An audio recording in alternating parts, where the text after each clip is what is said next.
The lecture hall was filled with students from 40 different worlds. Each species sat in their designated sections, taking notes as Professor Zinara explained the basics of space warfare. The professor was a legend at the Galactic Academy. She had 4 eyes that could spot mistakes before students even made them. Her voice was smooth and musical, but it carried authority that made even the toughest warriors pay attention. Katie Morgan sat 3 rows from the back. She was human, average in almost every way. Her brown hair was tied back like military rules required. Dark circles under her eyes showed she had not slept much lately. The academy was hard, and humans had to work twice as much to keep up with species that had been exploring space for thousands of years. Katie had stayed up all night studying, surviving on coffee and determination. Professor Zinara was explaining how battles worked when space itself could be folded. It was complicated stuff, the kind that required full attention. The Kralik students sat perfectly still, their armor-like skin not moving even slightly. The Thelonian students hummed together, sharing thoughts through their hive connection. Even the Pixel students, who normally could not sit still for 5 minutes, were focused on the lesson. Katie's head felt heavy. She blinked hard, trying to focus on the professor's words. Something about dimensional angles and attack vectors. Her notes became messier. The words on her datapad started to blur together. She told herself she just needed to rest her eyes for 1 second. Her head dropped forward. Her eyes closed. Within moments, Katie Morgan was completely asleep. The first ones to notice were the Valorian cubs sitting behind her. Valorians looked like large cats that walked on 2 legs. They were proud warriors, and 4 young ones were currently training at the academy. These cubs were 20 years old, which was young for their species. They were fierce and brave, already earning medals for courage. But now something was wrong. The largest cub, whose name was Carr, felt his fur stand on end. His ears went flat against his head. A sound came from his throat, high and distressed. It was the sound Valorian cubs made when they were scared. His 3 siblings heard him and looked at what he was staring at. They saw the human sitting completely still, breathing slowly. Their whimpering grew louder. Professor Zinara stopped talking mid-sentence. Her 4 eyes turned toward the back of the room. The sound was getting worse. Other students started turning around to see what was happening. The 4 Valorian cubs were pressed back in their seats, their eyes wide with something that looked like terror. "What is happening back there?" Professor Zinara demanded. Her voice was sharp with annoyance. "Why are you making those sounds?" Carr tried to speak, but his voice came out as barely a whisper. "The human," he managed to say. "Something is wrong with the human." Every eye in the lecture hall turned to Katie Morgan. She was still sleeping, her breathing steady and slow. Her head was tilted forward and her arms rested loosely on her desk. She looked completely relaxed, completely unaware of her surroundings. "She is just sleeping," Professor Zinara said, her irritation clear. "Someone wake her up right now." This behavior is unacceptable in my class, but nobody moved. The Valorian cubs had started howling now, a sound of pure fear that echoed through the hall. It was the sound their species made when facing a predator far above their level. Other students were reacting too. The Yix hunters, who were known for their bravery, were shifting uncomfortably in their seats. The Corvin raiders, who feared nothing, were moving away from the sleeping human. Professor Zinara's irritation turned to confusion. "What is going on? Why is everyone acting this way?" A Yix student raised her claw, speaking in a shaky voice. "Professor, the human shows no defensive awareness." "None at all. She is completely vulnerable, but she is not afraid." "What kind of predator does that?" "A sleeping one," Professor Zinara answered, but her voice was less certain now. "No," Carr said, his howling becoming words. "Predators do not sleep like that. Not unless they are cubs protected by their pack, or unless they are so dangerous that nothing would dare attack them. She is not a cub." The logic was clear, even if it was wrong. To the predator species in the room, Katie's complete lack of defense while sleeping meant only one thing. She was so far above them in the hierarchy that she had no fear at all. She was so dangerous that she could sleep without worry in a room full of warriors. The howling got louder. Other species started making distress sounds. Within minutes, the entire lecture hall was in chaos. Students were standing, some trying to move toward the exits. The Valorian cubs were inconsolable, their howls mixing with the sounds of panic from dozens of other students. Professor Zinara hit the emergency alert. Within seconds, security officers rushed into the room. They found a scene that made no sense. Over 100 students were in various states of panic, making sounds of fear and distress. And in the middle of it all, one human sat sleeping peacefully, completely unaware of the chaos around her. "Evacuate the hall," Professor Zin-Ara ordered. "Get everyone out, carefully." The evacuation took 20 minutes. Students filed out in groups, with the predator species giving Katie's row a wide space.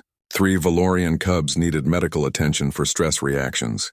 Carr refused to leave until he was sure all his siblings were safe, keeping himself between them and the sleeping human.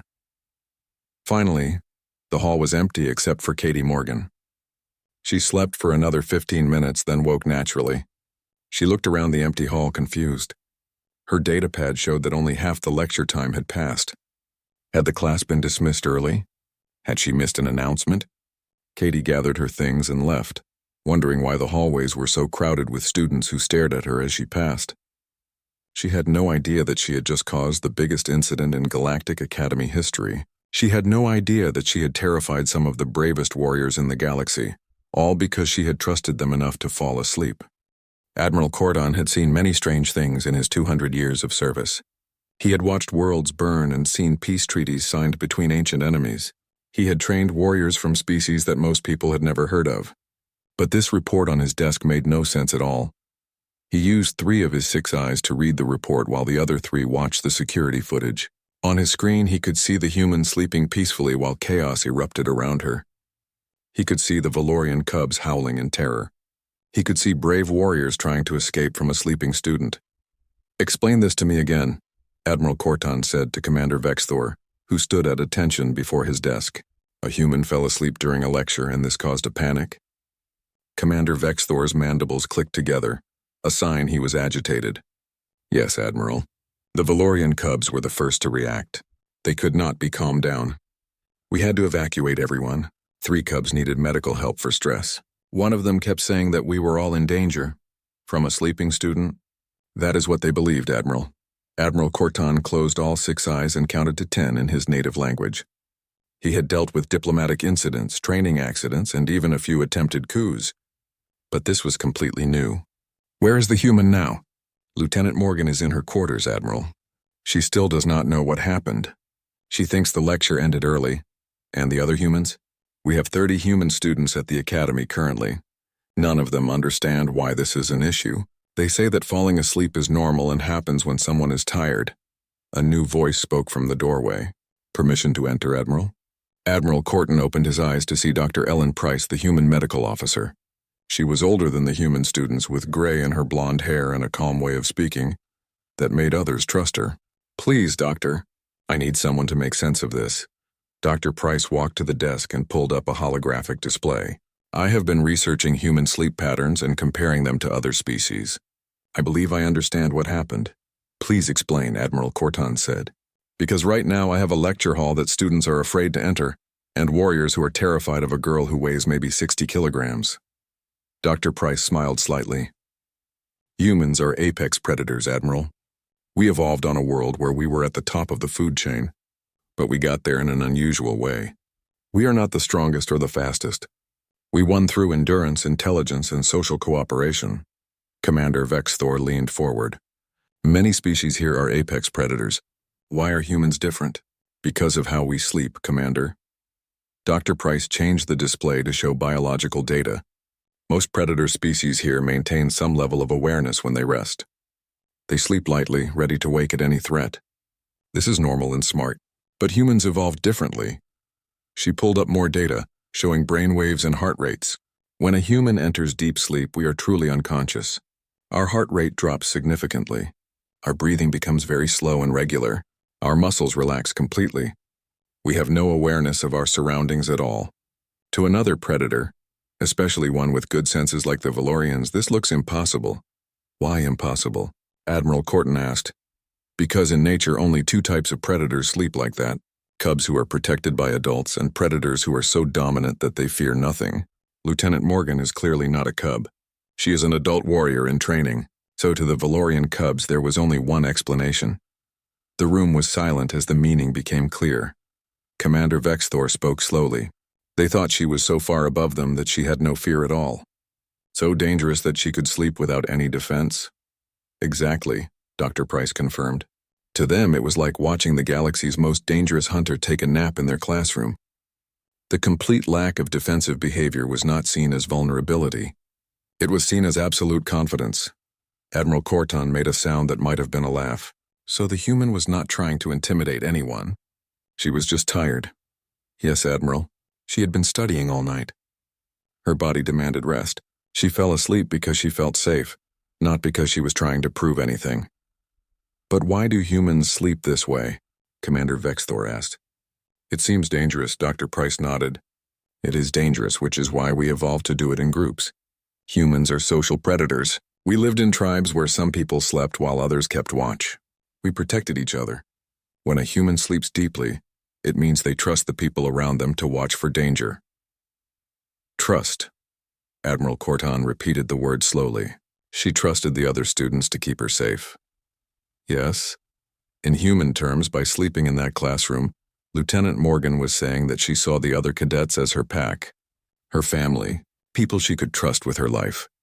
Commander Vexthor's mandibles stopped clicking, and the Valorian cubs did not understand this. They thought she was displaying dominance, not trust. Correct. It was a cultural misunderstanding, but a significant one. Admiral Corton drummed his claws on the desk, thinking, this is going to cause problems. We have 30 humans here, and they will all sleep eventually. We cannot have panic every time one of them takes a nap. I have a suggestion, Admiral, Dr. Price said. Education. If the other species understand human behavior, they will not be afraid. We can hold demonstrations, explain our biology, help them see that we are not trying to threaten them. Will it work? It has to, Admiral, because humans are not going to stop sleeping. It is how we survive. And if the Academy cannot adapt to this, then humans cannot train here. Admiral Corton thought about this. The humans were new to the galactic community, but they had proven themselves in several conflicts. They were brave, resourceful, and surprisingly effective in combat. The Academy needed them, even if they brought strange behaviors that confused everyone else. Very well, he decided. Set up a demonstration. Make it mandatory for all students and staff. We will educate everyone about human sleep patterns and behavior. And Dr. Price? Yes, Admiral? Talk to Lieutenant Morgan. She needs to know what happened. And she needs to know that she did nothing wrong. Dr. Price smiled. I will, Admiral. Thank you. After she left, Admiral Corton looked at Commander Vexthor. What do you think, Commander? Can we make this work? Commander Vexthor was quiet for a moment. The humans are strange, Admiral. They are weak in some ways, but strong in others. They trust easily, but fight fiercely. They confuse me. That is not an answer. I think, Commander Vexthor said slowly, that if we can understand them, they might teach us something important. The Valorian cubs were not wrong to be confused. A predator that sleeps without fear is unusual, but maybe that is because humans see the world differently than we do. How so? They see potential allies where we see potential threats. They build packs where we build hierarchies. Maybe that is worth learning about. Admiral Corton nodded. Then we will learn. Schedule the demonstration for 3 days from now. And, Commander, make sure those Valorian cubs attend. They need to understand that Lieutenant Morgan was not threatening them. She was, in her own strange way, paying them a compliment. 3 days later, every student and instructor at the Galactic Academy gathered in the largest auditorium. The room was packed. Some people stood in the aisles because there were not enough seats. Everyone wanted to understand what had happened in Professor Zinara's lecture hall. Katie Morgan stood on the stage trying not to look nervous. She had learned about the panic she caused and felt terrible about it. Dr. Price stood beside her, calm and professional. They had practiced this presentation several times, but Katie still felt like she wanted to disappear. Dr. Price began speaking. Thank you all for coming.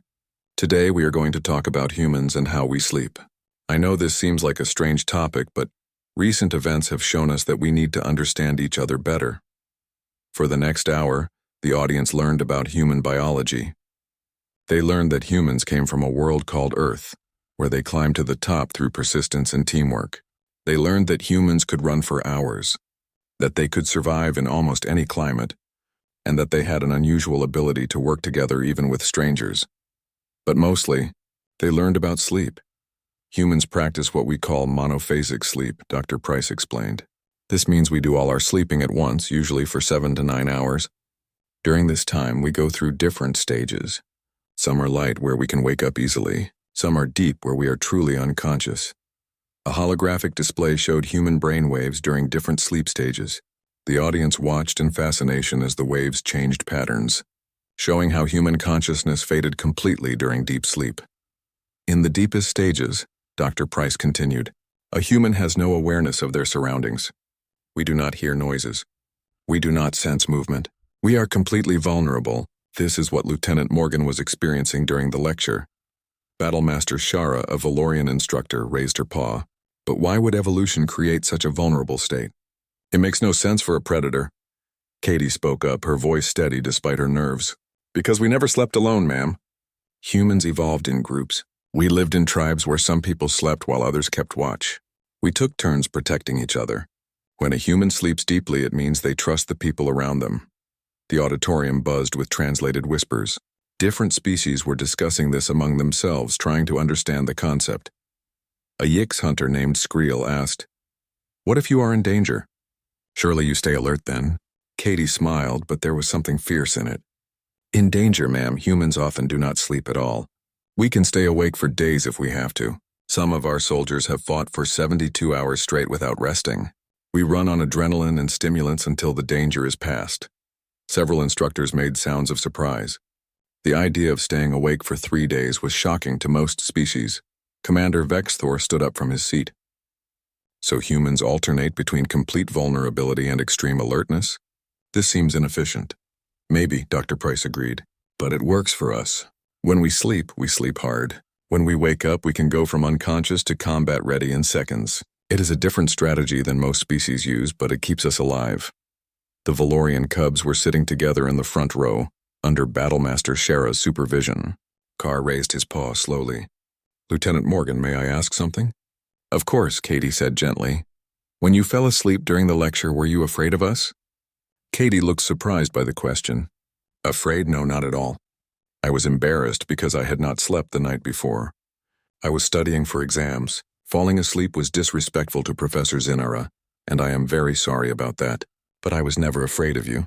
You trusted us?" Carr's voice was soft, uncertain. Katie looked at the young Valorian and understood what he was really asking. "Yes, I trusted you. You are my classmates. We are training together to become officers. That makes you part of my pack in human terms. I felt safe enough to rest near you." The silence that followed was different. It was not uncomfortable or tense. It was thoughtful. People were reconsidering what they had seen. Battlemaster Shara stood, her tail moving slowly. "I believe I understand now." The human was not showing dominance over us. She was showing trust. In her mind, she was safe among friends, so she allowed herself to be vulnerable. "Exactly," Dr. Price confirmed. "In human culture, being able to sleep near someone is a sign of deep trust. It means you believe they will protect you if needed." Professor Zinara, who had been watching from the side, stepped forward. "I have a question for Lieutenant Morgan. During my lectures, do other students also feel tired?" Katie hesitated. "Sometimes, ma'am. The academy is demanding. We all push ourselves hard. But most students do not want to be disrespectful by falling asleep." "But they are tired?" "Yes, ma'am, often." Professor Zinara looked at Admiral Cordon, who nodded. She turned back to the audience.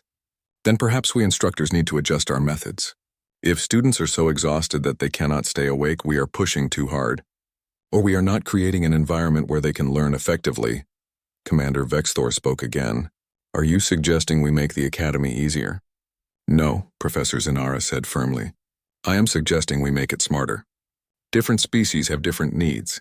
If we want the best warriors, we must train them in ways that work for them, not just in ways that have always been done." Admiral Corton stood. "I agree. Starting today, we will implement some changes. Instructors will speak more quietly when possible. We will schedule regular rest periods, and most importantly, we will respect that showing vulnerability is not the same as showing weakness." He looked at Katie. "Lieutenant Morgan, you have taught us all something valuable today. You have shown us that trust can be as powerful as strength. Thank you." Katie felt her face turn red, but she nodded. "Thank you, Admiral." The changes started immediately. As students left the auditorium, they were talking among themselves. The Valorian cubs approached Katie carefully. Carr spoke for all of them. Lieutenant Morgan, Katie, we are sorry for how we reacted. We did not understand. It is okay, Katie said. Nobody understood. That is why we needed to talk about it. We would like to make a promise, Carr continued.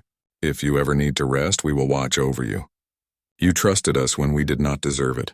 Now we want to earn that trust. Katie smiled, genuinely touched. That means a lot, Carr. Thank you. Over the next few days, the academy started to feel different. Students noticed that instructors were speaking more quietly, especially when someone looked tired. Study groups became more common, with different species helping each other.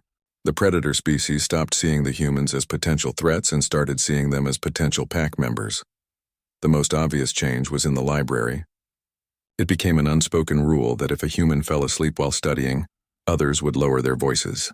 They would work quietly, letting their classmate rest, and they would keep watch, making sure no one disturbed the sleeping student.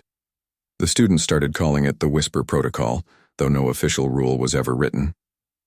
It just became the way things were done. When someone needed rest, others protected them. It did not matter what species they were. It was about respect and trust. Commander Vexthor watched all of this with interest. He had trained warriors for decades, but he had never seen anything like what the humans brought to the academy. It was not weakness. It was a different kind of strength built on cooperation instead of competition. He mentioned this to Admiral Corton one evening. The Admiral nodded. The humans are changing us, Commander.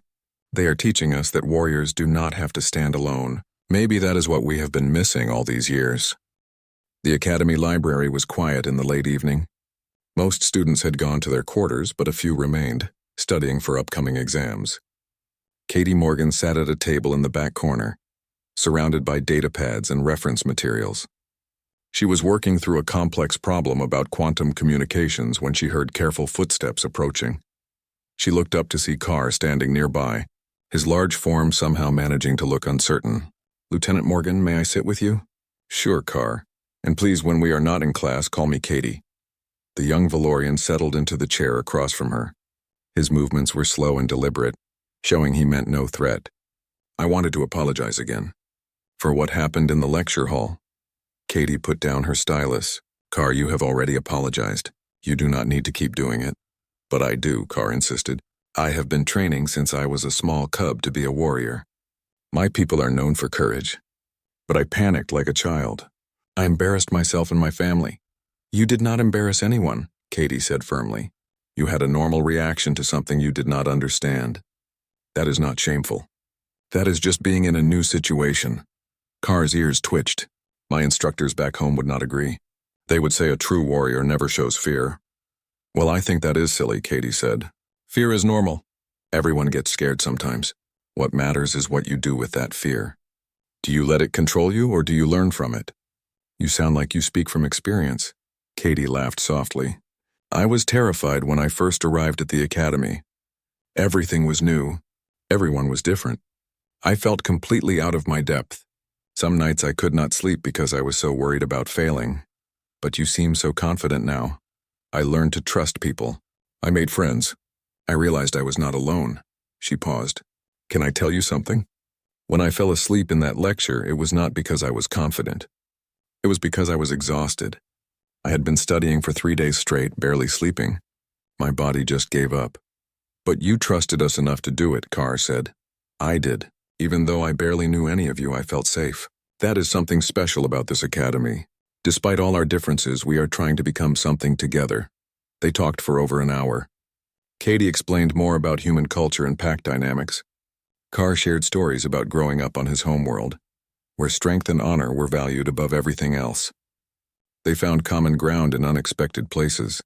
On my world, Carr said eventually, we are taught that showing weakness leads to death.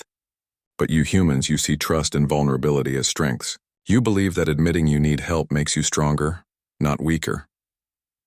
That is right, Katie agreed. We have a saying, no one left behind.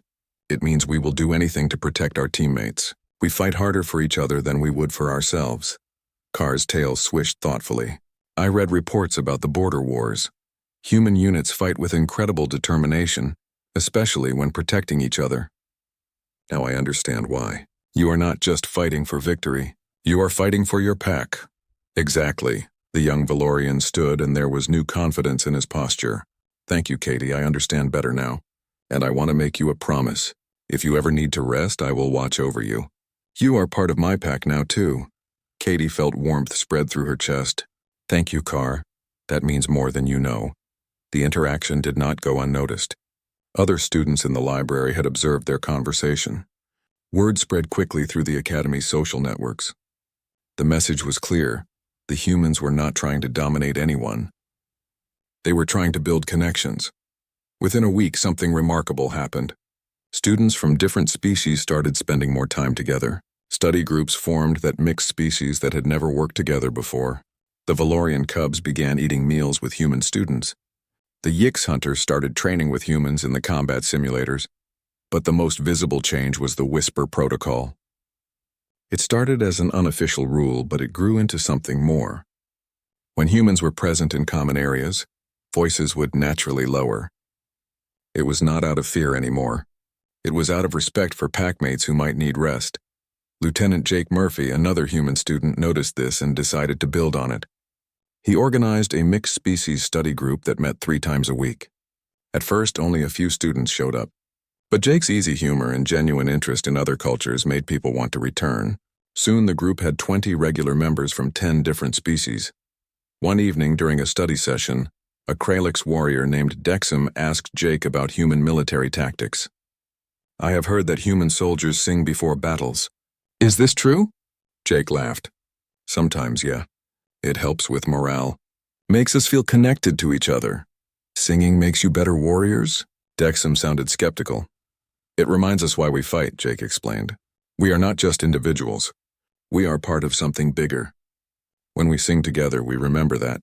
Carr, who had joined the study group, spoke up. It is another form of pack bonding. Like sleeping near each other, but active instead of passive. Exactly, Jake said, impressed. You get it, Carr. The group started meeting more often. They studied together, ate together, and trained together. They became friends in the truest sense of the word. Another human, Ensign Lisa Grant, started teaching voluntary classes on human language and culture. She made it fun, turning idioms and expressions into games. Watching a serious Kralix warrior try to understand the phrase break a leg became a running joke that everyone enjoyed. The instructors noticed these changes. They saw students who had always competed with each other now helping each other. They saw species that had been enemies for centuries working side by side. Professor Zinara was particularly struck by what was happening. She had taught at the academy for decades, always maintaining a formal distance from students, but watching the humans break down social barriers made her reconsider her approach. One day after class, she asked Katie to stay behind. Lieutenant Morgan, I owe you an apology. Katie looked surprised. Ma'am, you have nothing to apologize for. I do, Professor Zinara insisted. When you fell asleep in my lecture, I was angry. I thought you were being disrespectful. But the truth is you were exhausted because I had assigned too much work. I was pushing all my students too hard, but I did not see it until you literally could not stay awake. The academy is supposed to be demanding, ma'am. Demanding, yes. Impossible, no. There is a difference. Professor Zinara paused. You have changed this academy, Lieutenant Morgan. Maybe you have changed me too.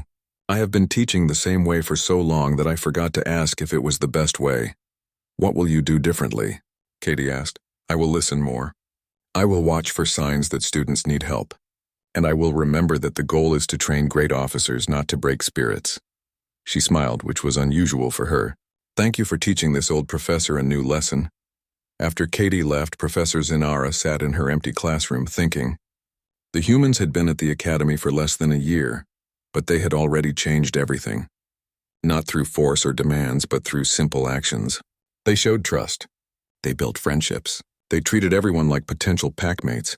Maybe that was the real lesson. Not tactics or strategy, but the understanding that strength came from unity.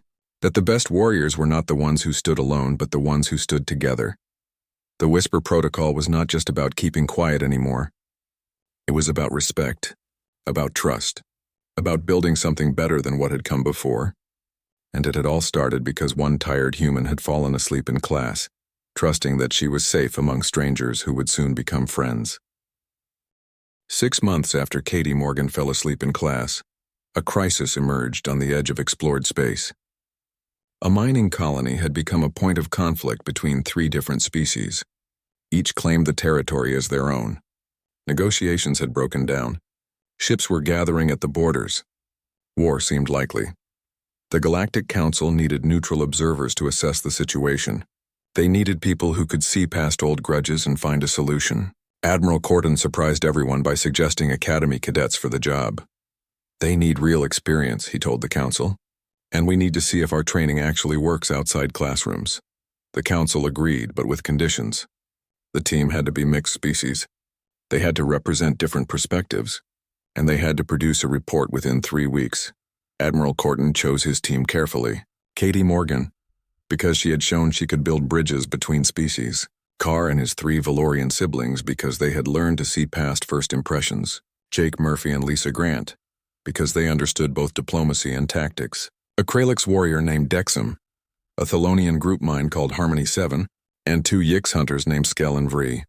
10 individuals from 6 species, most of whom had never worked together except in study groups. They gathered in the briefing room, looking at each other with a mixture of excitement and nervousness.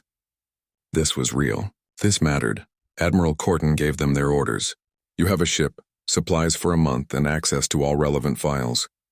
Your job is to observe, assess, and recommend a solution. You are not there to fight. You are not there to take sides.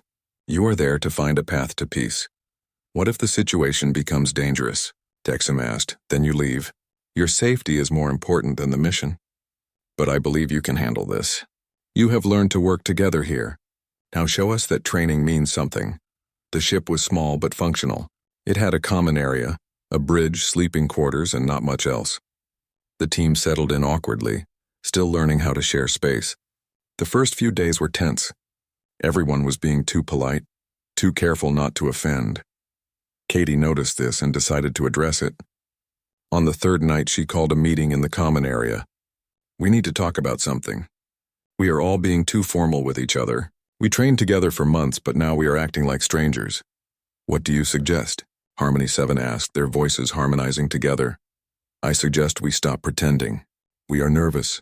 We are worried we might fail.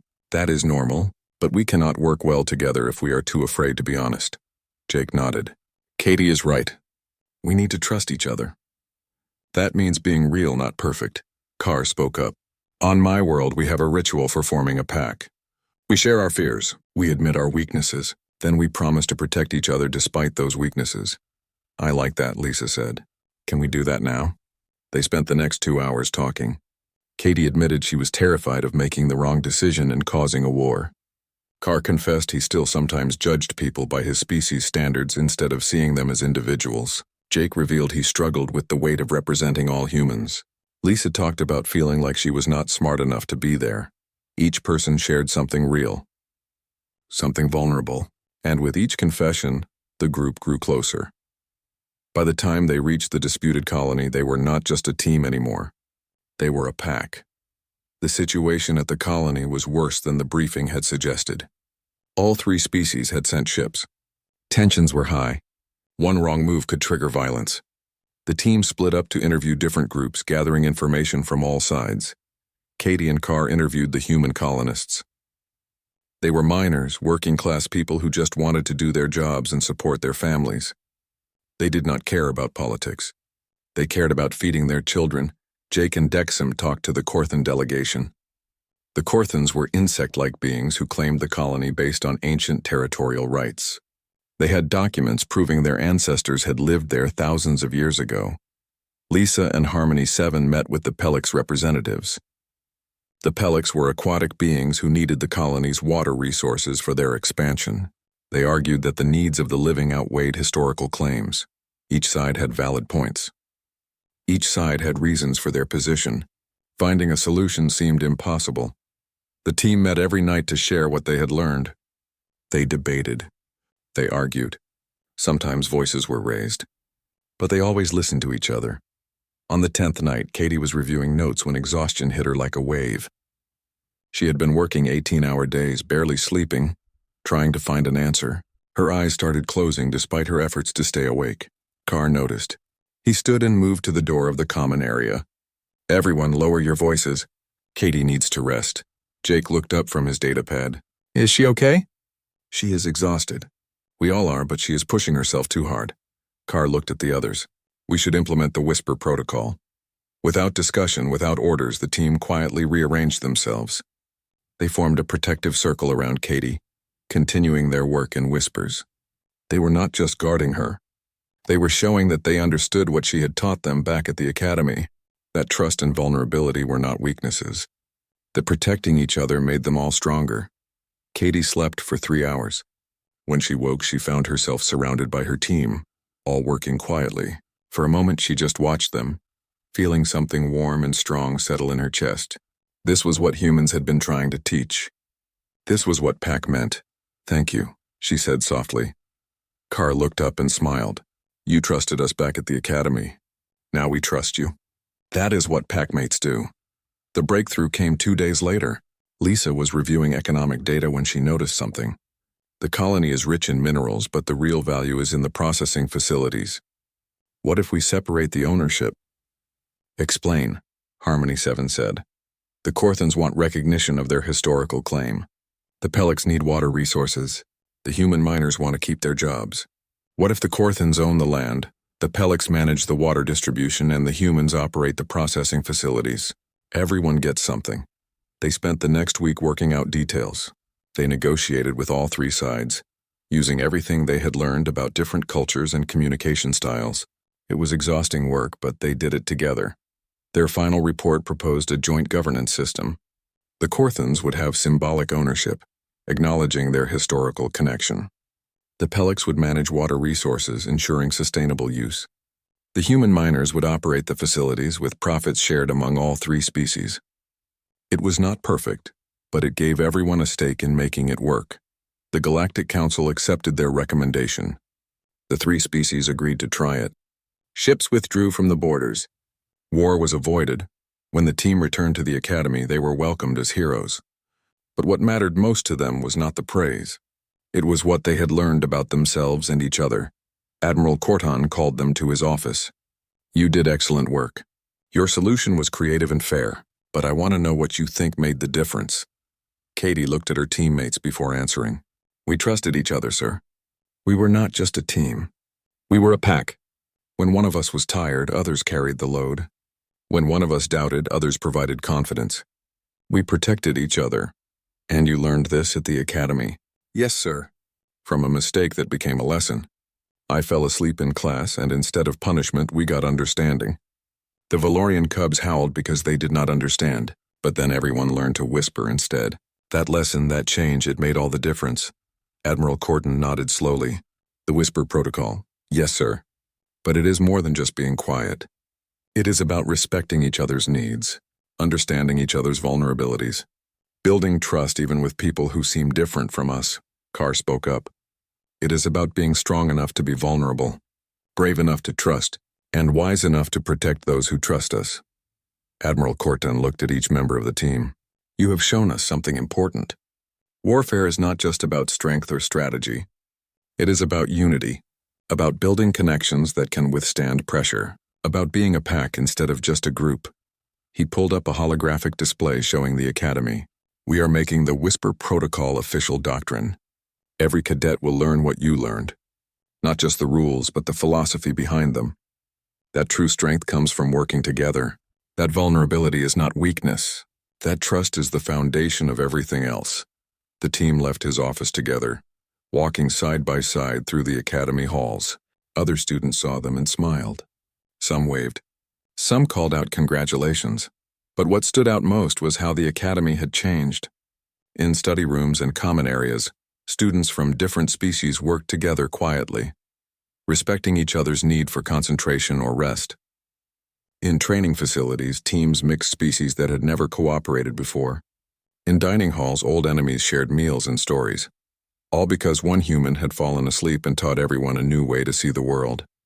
A way based on trust instead of fear, on cooperation instead of competition, on building packs instead of maintaining hierarchies. Katie Morgan had not